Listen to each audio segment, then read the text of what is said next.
बिहार में पंचायत चुनाव फिलहाल नहीं होगा, लेकिन पंचायत प्रतिनिधियों का बढ़ेगा कार्यकाल। बिहार के नियोजित शिक्षक अगर समय पर अपना शैक्षणिक और प्रशैक्षणिक प्रमाण पत्र पोर्टल पर लोड नहीं करेंगे तो जाएगी नौकरी। पुराने वेतनमान वाले शिक्षकों के लिए बड़ी खबर। पुराने वेतनमान वाले शिक्षकों का मांगा गया है सभी जिलों से ब्यौरा। बिहार के मुख्यमंत्री नीतीश कुमार का किसानों को लेकर एक बड़ा ऐलान। राज्य में गेहूं की सरकारी खरीद अब 15 जून तक होगी।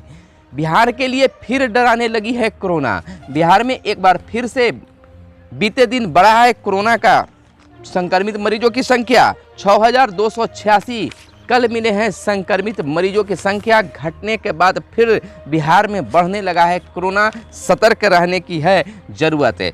अब बिहार के 1454 अतिरिक्त स्वास्थ्य केंद्र आज से खुलेंगे। तौगदी से तबाही बिहार में भी हुआ असर।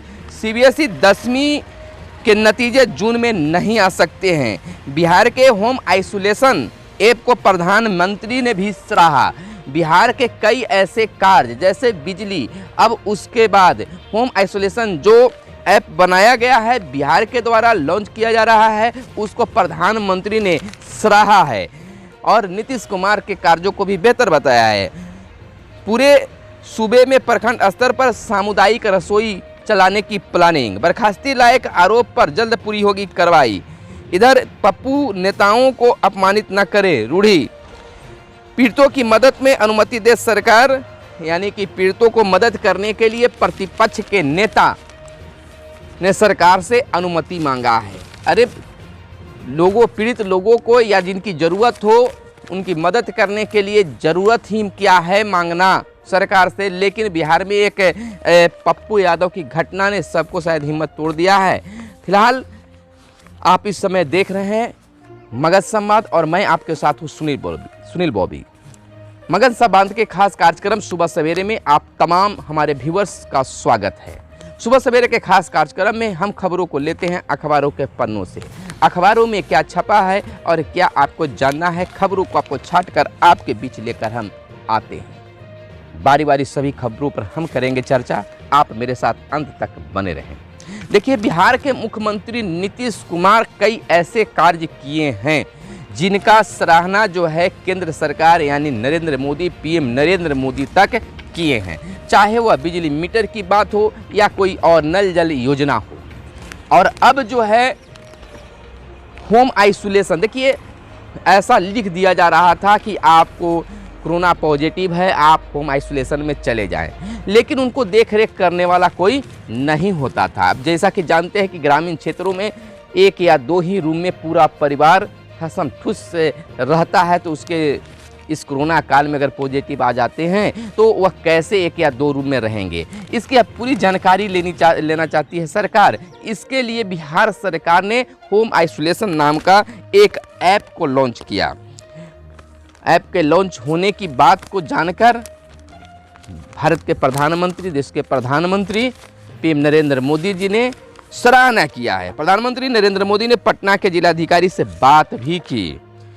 होम आइसोलेशन ऐप का राष्ट्रीय स्तर पर उपयोग की बात कही गई और यह भी कहा कि इसको देश स्तर पर, राष्ट्रीय स्तर पर इसको बात रखी जाएगी, यानी कि इसको लागू करने के, उपयोग करने की भी बात की गई। स्वास्थ्य विभाग के अपर मुख्य सचिव प्रत्यय अमृत ने बताया कि प्रधानमंत्री नरेंद्र मोदी ने मंगलवार को पटना डीएम चंद्रशेखर सिंह से कोरोना वायरस के संक्रमण एवं प्रबंधन पर बात की। डीएम द्वारा होम आइसोलेशन ऐप के बारे में जानकारी देने पर इनकी तारीफ की। बिल्कुल तारीफ वाली बात है। अगर इस तरह का ऐप मिलता है, लोगों को सहूलियत होती है, तो प्रधानमंत्री और आम लोग भी इस बात की तारीफ करेंगे, लोगों को सुविधाएं मिलेगी। तो इस तरह की बात अगर कार्य होता है तो सराहना होना चाहिए। इधर बिहार के मुख्यमंत्री नीतीश कुमार ने किसानों के लिए एक सहूलियत भरी ऐलान किया है कि अब राज्य में गेहूं की सरकारी खरीद अब 15 जून तक किए जाएंगे। सभी कार्डधारियों को मिले मुफ्त राशन। और मुख्यमंत्री ने यह भी कहा है कि सरकार द्वारा बिहार के सभी राशन कार्डधारियों को मई माह का राशन मुफ्त उपलब्ध कराया जा रहा है।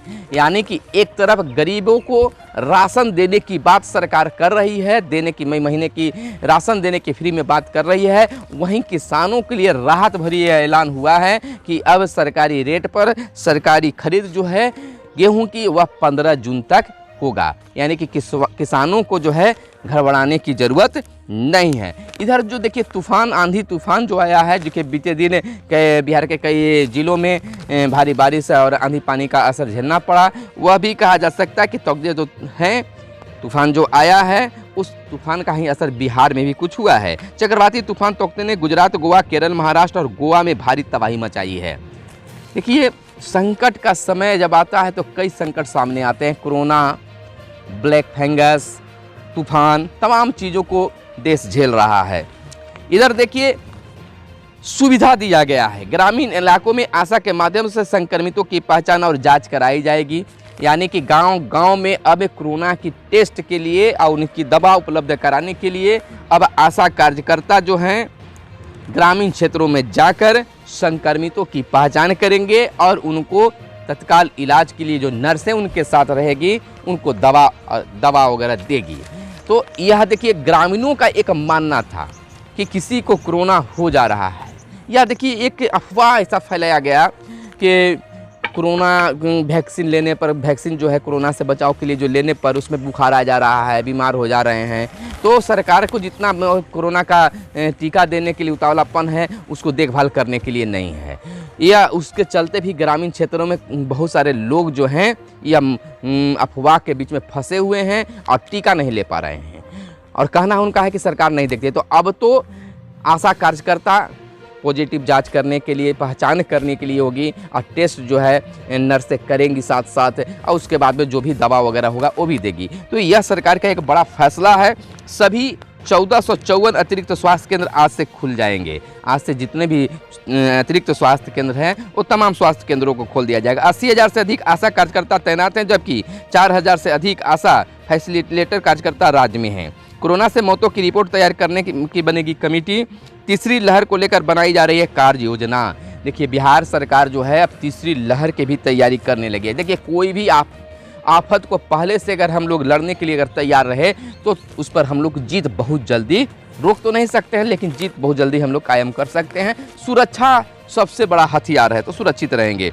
देखिए बिहार को एक बार फिर से कोरोना डराने लगा है। संक्रमित मरीजों की संख्या में इजाफा बीते दिन हुआ है। जहां कोरोना मरीजों की संक्रमितों की संख्या में 5,000 का रेशियो पहुंच चुका था, लेकिन बीते दिन जो है 24 घंटे में वो फिर 6,000 के करीब पहुंच गया है। यानी कि बीते दिन जो है कह सकते हैं बीते कल यानी कि 24 घंटे में कोरोना मरीजों की संख्या 6,286 फिर आका गया है। इस दौरान 1,35,130 सैंपल की कोरोना जांच की गई है। राज्य में कोरोना संक्रमण की दर 4.65% हो गई है, जबकि एक दिन पूर्व संक्रमण का दर 4.72% थी। पिछले 24 घंटे में दर में 0.07% की गिरावट आई है। राज्य में एक दिन पूर्व 5,920 नए संक्रमित मिले थे, जबकि 11,216 संक्रमित मरीज के इलाज के बाद स्वस्थ भी हुए थे। सबसे बड़ी बात है कि कोरोना मरीजों की संख्या, तो संक्रमित मरीजों की संख्या कम मिल रहा है। बीते दिन भले ही कल बढ़ा हो, लेकिन रिकवरी रेट भी काफ़ी अच्छा। लेकिन डर किस बात की? डर इस बात की है कि मौतों की रफ्तार कम नहीं हो रही है, मौतों की संख्या को रोका नहीं जा रहा है। यह एक डर वाली बात है। बीते दिन कल एक प्रख्यात चिकित्सक जो कई लोगों का जान बचाए, वह भी कोरोना की जंग हार चुके हैं। जैसा कि जानने के लिए मिला कि वह कोरोना वैक्सीन का दोनों डोज लिए थे। अब का क्या कारण रहा है, तमाम चीज़ों को जानकारी लेने की ज़रूरत है। लेकिन कहा गया कि भगवान का स्वरूप डॉक्टर होते हैं और कई लोगों को जान बचाने वाले कल उन्होंने भी अंतिम सांस लिए, तो उनके लिए हम लोग श्रद्धांजलि देते हैं। अब देखिए सीबीएसई 10वीं के नतीजे जून में नहीं आएंगे। अब देखिए कोरोना से विभिन्न चीज़ प्रभावित हो रहे हैं, तो इसमें सबसे ज़्यादा अगर घाटा हुआ है तो शिक्षा जगत का हुआ है। शिक्षा से ही समाज का विकास होता है, समाज का आईना शिक्षा होता है। 2 सालों तक स्कूल बंद रहे तो इसकी भरपाई करना बहुत दिक्कत होगा। आम जन इसकी भरपाई कैसे कर पाएंगे, यह तो सोचनीय मुद्दा है। देखिए, कुछ हो या न हो, लेकिन बिहार में और बिहार के साथ पूरे देश स्तर पर अगर बात करें तो कोरोना संकट के बीच बेरोजगारी बढ़ी है। बेरोजगारी एक हफ्ते में दोगुनी बढ़कर 14.34% पहुंच गई है। लोग घरों में रह रहे हैं, रोजगार नहीं मिल रहा है, न छोटा काम न बड़ा काम, कुछ भी नहीं चल रहा है। तो बेरोजगारी जो है अपने देश में लगातार बढ़ते चले जा रहे हैं। पूरे सूबे में प्रखंड स्तर पर सामुदायिक रसोई चलेगी। जरूरत पड़ने पर किसी प्रखंड में एक से अधिक रसोई भी संचालित की जाएगी। यह बिहार सरकार का जो सोच है कि सामुदायिक रसोई जो है प्रखंड स्तर पर भी चलाया जाए, तो यह सोच बेहतर है, गरीबों को काफ़ी मददगार होगा। 1 तक बिहार को मिलेगा 17 लाख टीके का डोज। बिहार को 20 मई से 1 जून के बीच करीब 17 लाख टीके का डोज मिलेगा। टीका की बहुत ज़रूरी है, डोज समय पर नहीं पहुंच पा रहे हैं, जितनी मांग हो रही उतना नहीं पहुंच पा रहा, लेकिन अगर मिल जाता है तो बेहतर होगा। तूफान के कारण 2 दर्जन विमान रद्द हुए हैं। बर्खास्ती लायक आरोप पर जल्द पूरी होगी कार्रवाई। पुलिस अफसर या जवानों के खिलाफ लंबित विभागीय कार्रवाई का निपटारा जल्द किया जाएगा। अब देखिए, बिहार के नियोजित शिक्षकों को लेकर एक बार फिर से शिक्षा विभाग से नोटिफिकेशन जारी हुआ है कि जैसे ही ऐप लॉन्च होगा और इसकी सूचना होगी, आपको गाइडलाइन मिलेगा कि अपना प्रशैक्षणिक प्रमाण पत्र विशेष पोर्टल पर, शिक्षा विभाग के पोर्टल पर अपलोड करें। और जो नियोजित शिक्षक इसको अपलोड नहीं करेंगे तो उनकी नौकरी से बर्खास्त कर दी जाएगी, नौकरी से हटा दी जाएगी और पैसे की भी वसूली की जाएगी।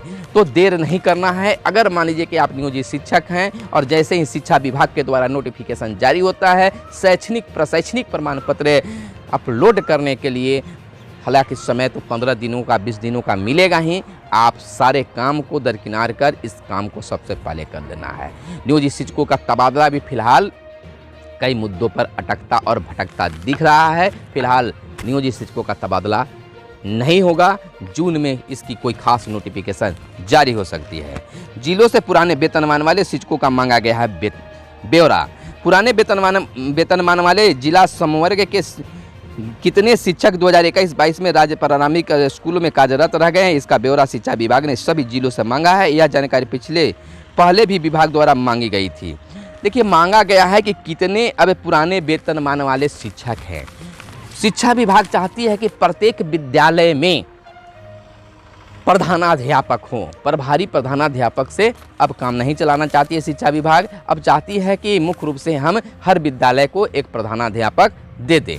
तो अब तो पुराने शिक्षक तो कम रह गए हैं, अब नए शिक्षकों पर यानी कि नियोजित शिक्षकों को ही बार डोर जो है अब प्रधानाध्यापक को भी मिलने जा रहा है। यानी नियोजित शिक्षकों को भी जो वरीय होंगे उनको प्रधानाध्यापक के रूप में, चाहे वो प्राथमिक विद्यालय हो, मध्य विद्यालय हो, हाई स्कूल हो, उच्च माध्यमिक हो, तमाम विद्यालयों में अब नियोजित शिक्षक कमान संभालेंगे। प्रधानाध्यापक के पद पर उनकी प्रोन्नति दी जाएगी। तो यह एक शिक्षकों के लिए बड़ी खबर थी। पंचायत चुनाव पर बात करने से पहले हम बता दें आपको कि पप्पू नेताओं को अपमानित न करें, रूढ़ी साहब का बयान आया है। पप्पू यादव ने इनके द्वारा रखे गए एम्बुलेंस को सामने लाया था लोगों के बीच में, और उसके बाद में वो हाईलाइटेड हुए और उनके बाद में पुलिस ने उन्हें पकड़ी और अब जेल तक की बात आई है, जो आप तमाम लोग जानते हैं। कमर दर्द बता नहीं, ऑडियो निलंबित है। बीपीएससी 64वीं का रिजल्ट जून में। पंडित हीरालाल मिश्र डॉक्टर प्रभात कुमार नहीं रहे, जिसकी हम चर्चा कर रहे थे डॉक्टर साहब की, उनकी है श्रद्धांजलि देते हैं।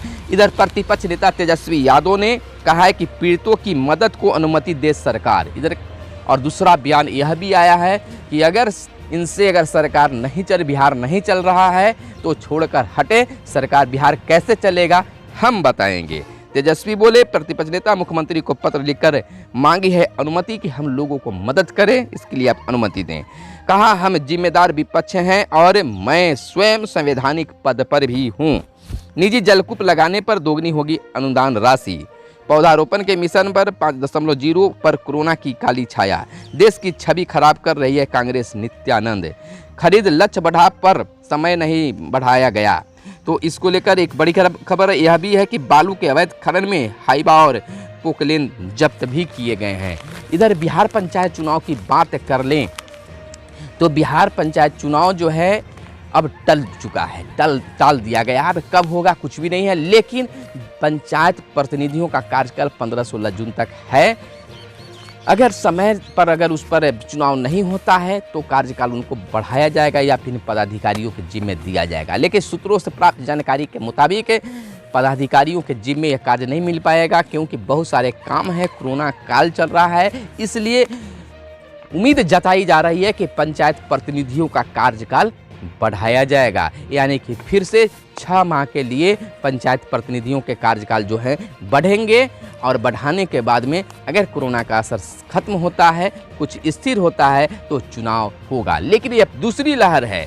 अगर कहा जा रहा है जिस प्रकार से कि सितंबर में तीसरी लहर आएगा, तो यानी कह सकते हैं कि फिलहाल 2021 में बिहार का पंचायत चुनाव नहीं होगा, पंचायत प्रतिनिधियों का कार्यकाल बढ़ेगा। तो फिलहाल हमारे साथ विभिन्न खबरों से अपडेट रहने के लिए देखते रहिए मगध संवाद। फिलहाल दीजिए इजाजत, धन्यवाद। जय हिंद, जय भारत, वंदे मातरम।